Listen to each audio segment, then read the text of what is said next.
Selamat siang pemirsa, kembali lagi bersama saya Adela Anggreni.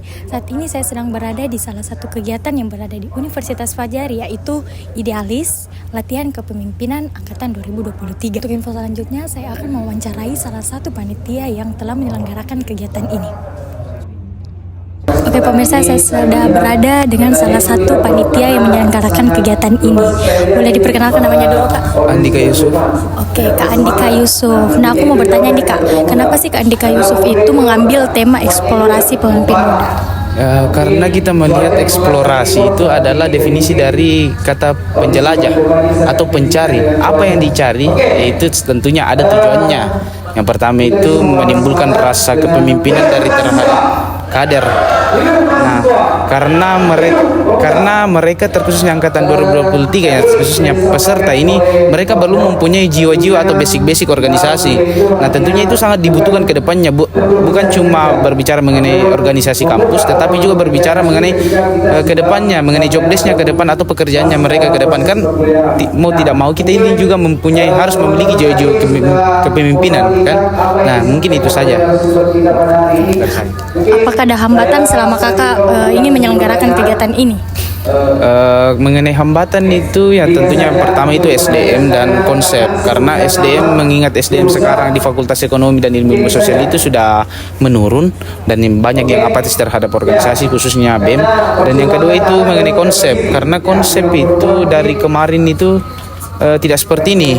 Dari sebelumnya LKM-nya itu metodenya hanya pemberian materi-materi dasar dan pembentukannya di serbaguna saja, forumnya di serbaguna. Ini alhamdulillah kita diberikan ballroom sama kampus dan kita bisa langsung berinteraksi dengan pemateri-pemateri handal seperti Prof. Sakir Sabara dan Prof. Ismail Marsuki. Nah, itu saja mungkin dari saya. Oke, terima kasih banyak ya, Kak. Peran pemimpin muda dapat membantu inovasi dalam konteks kepemimpinan. Yang jelas pertama itu tadi, bahwa pemuda itu harus punya bekal. Bekalnya itu harus berbasis pengetahuan. Ya. Karena seorang pemimpin itu memang tidak bisa tidak berpengetahuan. Dan untuk itu dia harus belajar. Ya. Nah, belajar tidak cukup. Karena belajar itu hanya membentuk bagaimana dia mengisi dirinya. Tapi dia belum bisa berinteraksi dengan orang lain. Oleh karena itu pemuda harus mampu membuat jaringan-jaringan organisasi yang membentuk nanti karakternya, bagaimana untuk siap menjadi pemimpin. Nah, sekali lagi yang saya katakan terakhir, itu tidak ada artinya semua. Kita berorganisasi tapi tidak tahu bagaimana mencari peluang berusaha dalam pengertian bukan ekonomi bisnis saja, berwirausaha dalam mencari peluang-peluang yang bisa menjadi tujuan masa depan kita, ya, dalam rangka untuk mewujudkan apa kita punya cita-cita. Jadi 3 prinsip itu menjadi modal dasar. Nah, itu. Kemudian yang satu terakhir, memang karakter harus dibangun, ya. Jadi karakter tidak takut dengan persaingan, tidak takut dengan risiko, dan percaya diri itu modal dasar menjadi calon pemimpin. Pada saat saudara tidak suka persaingan, maka saudara sudah mulai mundur daripada calon pemimpin. Pada saudara tidak takut ambil risiko, saudara sudah tidak siap untuk jadi calon pemimpin. Ya, jadi memang harus diusahakan. Ya, oke. Terima kasih. Ya. Menurut Bapak, bagaimana jiwa kepemimpinan anak muda di zaman ini? Ya, itu pertanyaan bagus ya. Begini, saya merasa khawatir sebenarnya. Anak muda sekarang ini terlalu terlena dengan target-target jangka pendek yang sifatnya hanya memikirkan apa yang akan dicapai sementara. Dan itu menjadi bukan tanggung jawab dia sendiri, tapi itu menjadi tanggung jawab lembaga di mana dia berpendidikan. Jadi lembaga pendidikan harus menjadi lembaga intermediasi yang meyakinkan atau menyadarkan mahasiswa dia sebagai mahasiswa apa yang harus dilakukan.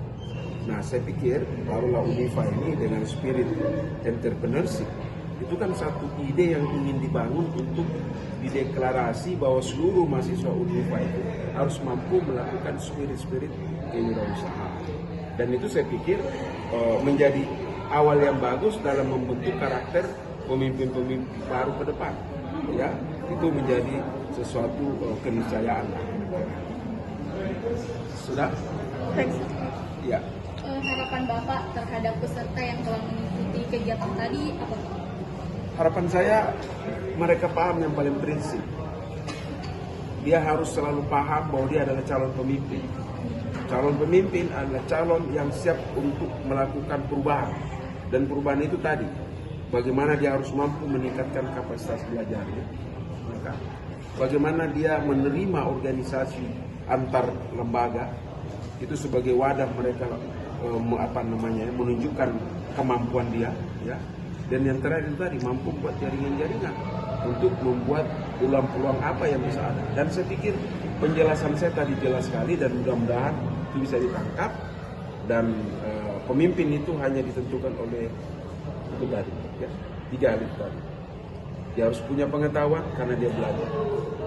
Dengan dia belajar berarti dia harus mampu bangun kerjasama dengan pihak lain. Dia mampu organisasi, dan terakhir ya dia mampu memanfaatkan organisasi itu sebagai wadah untuk mengkreasi peluang-peluang untuk dia bisa mencapai cita-cita, baik berusaha, ya kan, baik berpolitik atau mungkin baik berorganisasi di tempat lokal. Gitu kira-kira ya. Terima kasih. Baik Pak, makasih banyak Pak. Itulah sedikit wawancara dari saya. Sekian dan terima kasih.